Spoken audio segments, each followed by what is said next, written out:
International Space Station? I don't know. I think it's kind of a miracle, actually. But I think the dedication and work ethic that I learned growing up on the farm, maybe in a healthy dose of stubbornness, kept me on a path that I got very lucky on in the end and was selected to be an astronaut. So it's pretty amazing, really quite unbelievable. Now, you've been to space several times now, so what's the first thing that you do when you get back to Earth? Do you have a routine of some sort?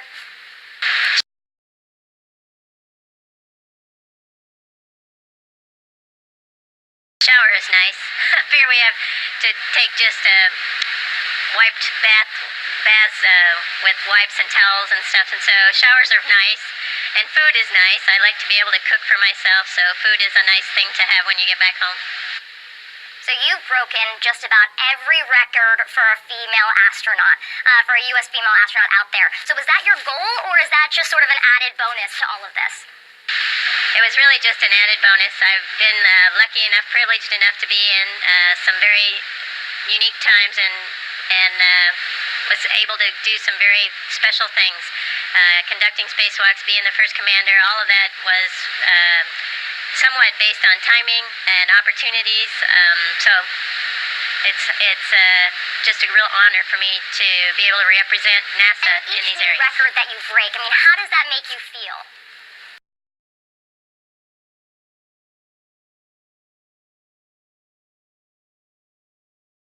Well, I guess I don't think about the records themselves too much, but it definitely, when I do think about them, I think about all the people that make it possible. There's an incredible number of people at NASA who make it possible. On April 24th, you will have broken another incredible record. You will have spent more days, in cumulative days in space than any other U.S. astronaut. What's the next record for you?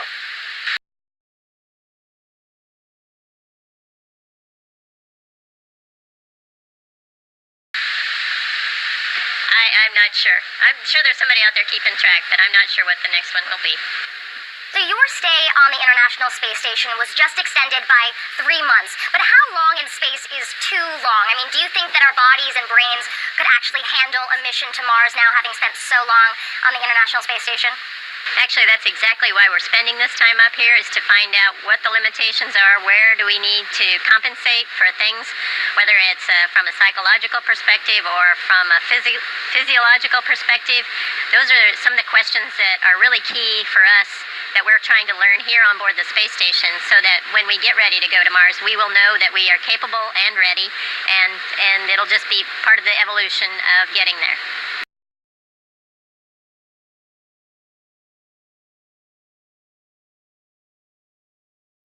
So the late, great John Glenn last flew to space when he was 77 years old.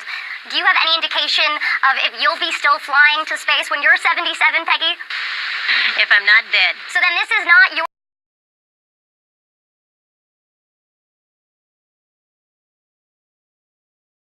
last mission to space, you say? I have no idea. You know, there are lots of young people out there who need to have flight opportunities too, and so we don't have too many opportunities these days, and I may have to step back for a while. So that's just the way it is. But I'm loving working for NASA, and I worked for NASA for 10 years before I was lucky enough to be selected as an astronaut. I've always said I've never had a real job because I've done what I wanted. So Peggy, your last spacewalk, you worked on a future docking port for commercial space missions. Would you go to space on a commercial mission?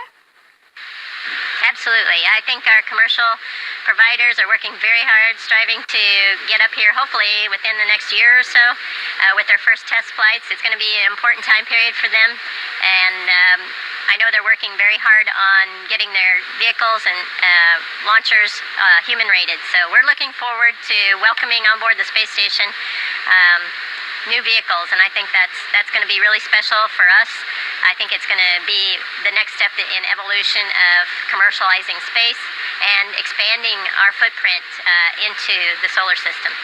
Peggy, what advice would you give to young girls out there who want to follow in your footsteps and hope to go to space one day?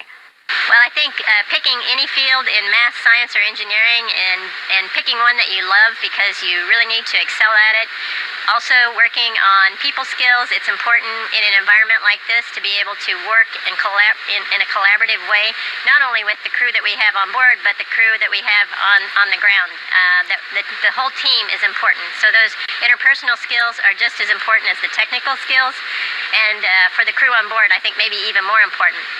So work on all those things, but the biggest piece of advice I would say is don't underestimate yourself. Push yourself, challenge yourself to do more than you think you can. You have stacked up one of the most impressive resumes at NASA.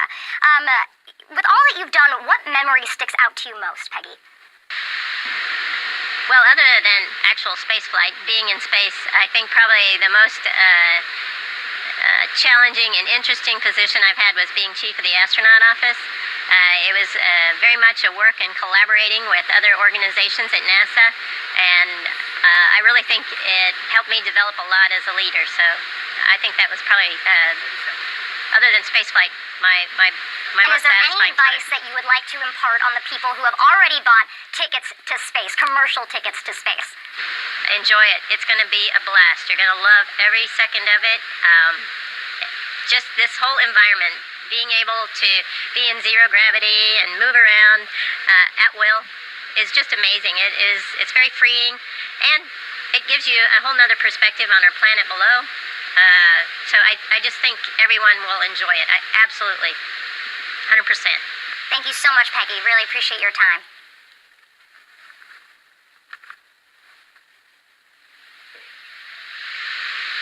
Thank you, Rachel.